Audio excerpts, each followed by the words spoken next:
Hey, what's up guys? Today we're going to be talking about HSR again. Now in this video I want to take a short bit of your time to talk about HSR, and because we are getting to the end of the first ever patch 1.0, we're going into 1.1 very soon.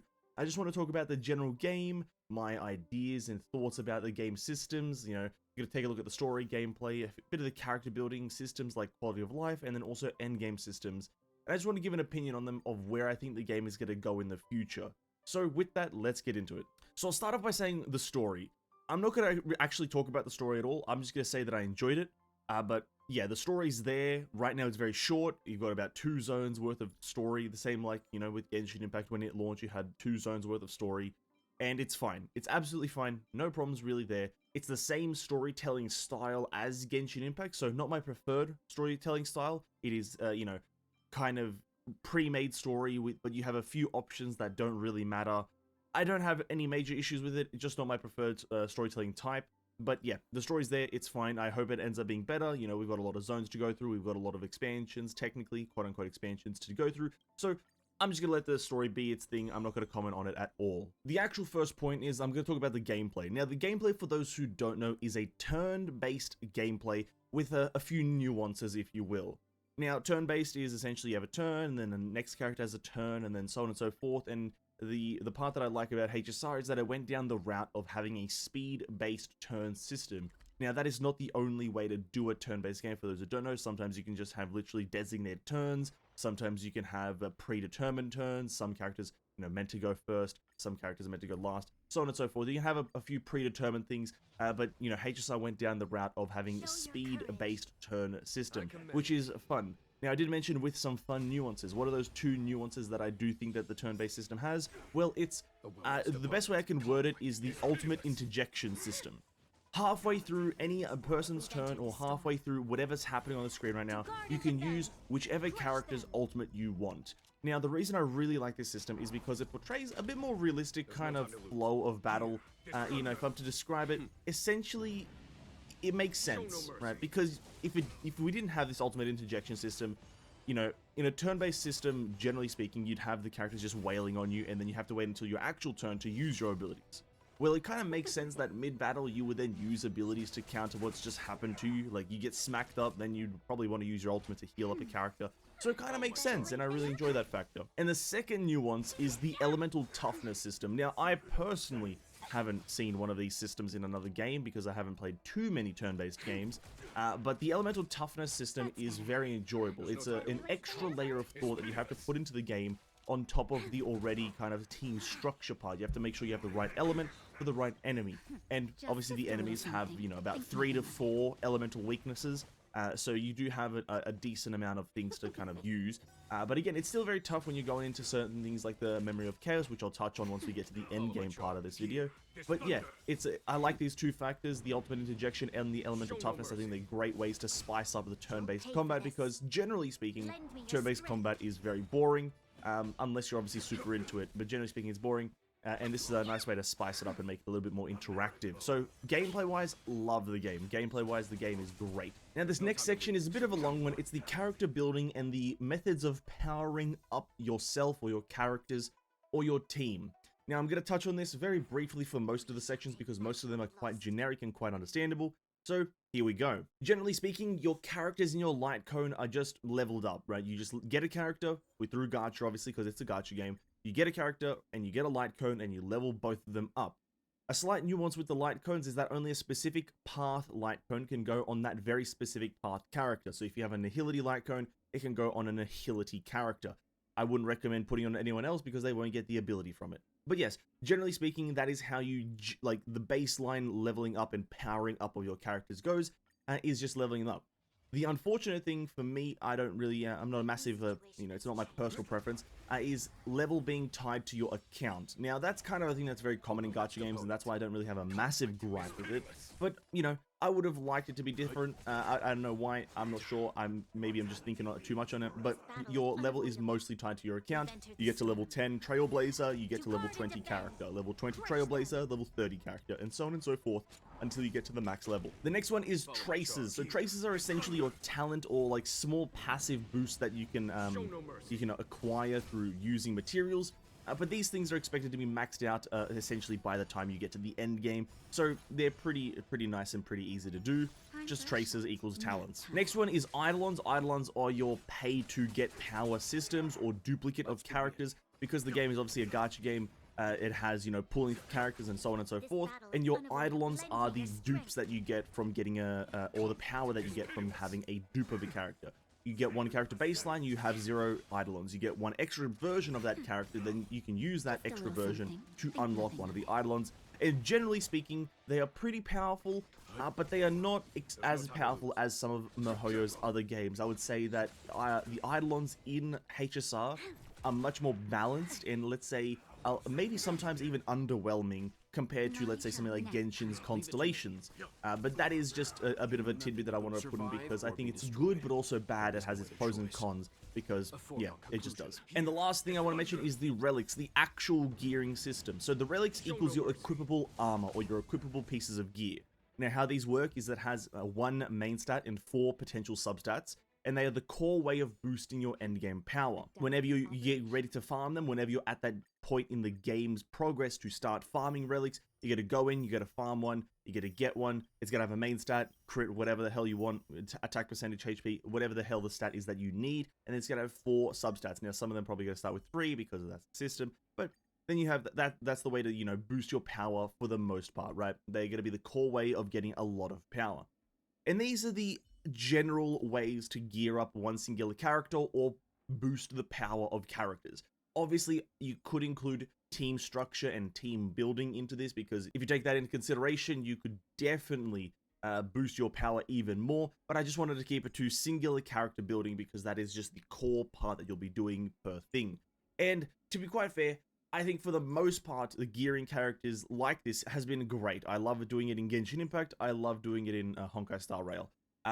There are a few tidbits that I'll touch on in the quality of life systems, which is coming up next, to do with relics, but generally speaking, I really much love the character building and the powering up versions and systems that HSR implemented. Same thing with Genshin. It's absolutely enjoyable, and it's very rewarding if you like get everything correctly, right? Very rewarding. Now, speaking of systems, quality of life, that is going to be this section. Now, systems is split into 2 different categories. I'm going to go through the quality of life first because there is a fair bit of quality of life here, and then there's the end game systems. I'll touch on that after. So going into quality of life, the biggest one for me and the most crazy one that I very much enjoy doing, and once we get to that point in the game's grind, it's going to be the relic crafting system. Now, for those who don't know what that exactly means, your relics are your equipable pieces of gear, but everything to do with them when you farm them is determined by RNG. You gotta go in there, you gotta get a random piece with a random main stat with a random substat, right? So it's completely random. But the relic crafting system lets you determine a few extra things for you to help you better gear your characters. Now, its brother system, which is the Strongbox system in Genshin Impact, is completely different. So if you think it's like that, don't. Essentially how it works is that you're going to go into the system, it's going to give you the option of which piece of a set relic do you want. So maybe you want the lightning set bonus, or maybe you want the physical set bonus. I forgot the names, my apologies. But if you want one of these pieces, you click on that set. Then it brings up a menu to tell you which piece do you want from that set. Do you want the helmet? Do you want the chest piece? Do you want the hands? Or do you want the boots? It's going to give you the option of those, and then you click one of those. Now, depending on your resources, you may be able to determine a main stat for the piece of gear. That is obviously a very niche thing and a very kind of like specific thing, so I won't mention it too heavily. But then you click craft, and it will craft you that exact piece regardless of anything. It will craft you that piece. The stats will be randomized depending on if you use that item, and then everything will be fine. Now, the reason that is a very good system is because it eliminates one major factor of RNG, trying to get the actual piece. Previously to this, you had 3 major areas of RNG: getting the specific piece, getting the specific main stat, getting the specific substats. Now you eliminate one of those, and all it is just about main stats and substats, which is extremely good. Obviously, if you have that one item that eliminates that a bit of that process, you can then determine that main stat, and so you only have one area of RNG, which is the substats. Very good system, very well rounded, and I very much enjoy this. Next system is the mass spending of your Trailblaze power. When your game is a gacha game, at a certain point, it's not designed to be played 24/7. It's very, very specific, but at certain times, I don't want to play the game, and a lot of people don't want to play the game 24/7, or at least for an extended period of time, all the time, right? It's a problem that you can find in a lot of other gacha games, that spending your energy takes a while. It takes an absolute year, right? And so you can mass spend your Trailblaze power. If you get to one of the calyxes that only consumes a very, very small amount of your, Trailblaze power, you can essentially queue up a bunch of runs and then AFK, and it will get them done lickety split, right? That's how it works. And so you can mass spend it a lot quicker. Now, other games have many ways of implementing this. I much prefer the quick, light way where you can just press one button and it auto-spends, because a lot of these systems are not interactive. A lot of these systems are very boring to do, and once you've achieved enough power, you are essentially still one-shotting the enemies. So at a certain point, I think a quick, light system is always better, but mass spending the Trailblaze power, or mass spending, is always acceptable, at least to a certain degree. The third system, and not a crazily important one, but being able to teleport to any point of interest. No matter what you want to teleport to, you can teleport to it. Whether it be a Calyx boss, whether it be a Calyx money grind, whether it be any kind of Calyx, if you want to teleport to the weekly bosses, if you want to teleport to this, wherever the hell you want to teleport to, there is no blockage. It allows you to teleport. Now, the reason this is a point is because there are games like Genshin Impact where you can't teleport to bosses. There are some waypoints that are closer to bosses, but generally speaking, you still have to teleport to a waypoint and then run to the boss, right? And so being able to teleport anywhere, at any time, it's absolutely enjoyable. I absolutely love it. So this is a great one for me, but maybe not a lot of people notice this. And the fourth one, which is also incredibly nice and fun, and also removes a lot of hassle — I'm speechless at this one, that a lot of games don't do this — is being able to synthesize and craft from anywhere. You can now craft food, usable items, materials, boss stuff, relics. You can use the synthesize system from anywhere in the game. It's extremely useful, extremely helpful, and a no-brainer idea to just put this in the game. Nobody wants to walk around to a specific point all the time, so synthesizing from anywhere is incredibly quality of life. And now, taking a look at the systems for the end game part of the game, it's quite bare right now, and mainly it's because I haven't experienced one of the systems to the end, so I'm not exactly sure how to gauge it. But we've got two systems primarily. We've got the simulated universe, which is your rogue-like character building progression system, where you do a bunch of sequential runs, getting different gear, different cards to boost your power, and then every so often you fight a boss, and then by the end of it you fight the big bad boss, and you get a bunch of loot, and it's all fine and dandy. And then you have your memory of chaos, which is your spiral abyss system, where you do stage after stage, fighting enemies that you can, study and have a look at how to counter. You find these enemies all the way out till the final stage, getting rewards every single time. And this is a fortnightly resetting system, whilst the simulated universe is a weekly resetting system. Now, as of right now, these are the only two endgame systems in the game. And for the most part, they are absolutely fine. The simulated universe is a very fun thing. It's obviously because it's a roguelike, it's made to be fun. Although the structure and some of the things that you can get in there feel very odd, because some of the trees and some of the specific builds are much more overpowered than the others, but that's neither here nor there. And then as for the memory of chaos, obviously it's your spiral abyss system and it resets fortnightly, so there's not much to say about it. I'm not going to say much about it because I also haven't done much, but as of right now, I can tell you that it's pretty tough. Like, my characters aren't max level, they're not level 80 with the best in slot everything, but even right now, it's pretty tough. You're going to need a lot of team structure, you're going to need to build a lot of variety of characters to get a lot of things done. And so, it's pretty good, it's pretty fun, it's pretty enjoyable, but I don't want to comment too heavily on it because I haven't experienced it. But for the end game right now, I do want to say that I feel a slight hesitation to call this good. I feel a slight skepticism, because it is essentially like Genshin Impact, and Genshin Impact is known for not having end game. So I'm a bit skeptic about calling this good. I want, mainly because there's no competitiveness, no kind of leaderboard, no way to gauge power. And so if that was there, maybe I'd think about it differently. But I'm just a bit skeptical because it does feel a lot like Genshin Impact, almost a one-for-one, if you will. And that's pretty much the whole video. I just want to talk briefly about HSR and my general thoughts going in from patch 1.0 to patch 1.1. There wasn't a lot of things that I wanted to talk about. It mainly was these core systems that you're going to always be interacting with as you play the game.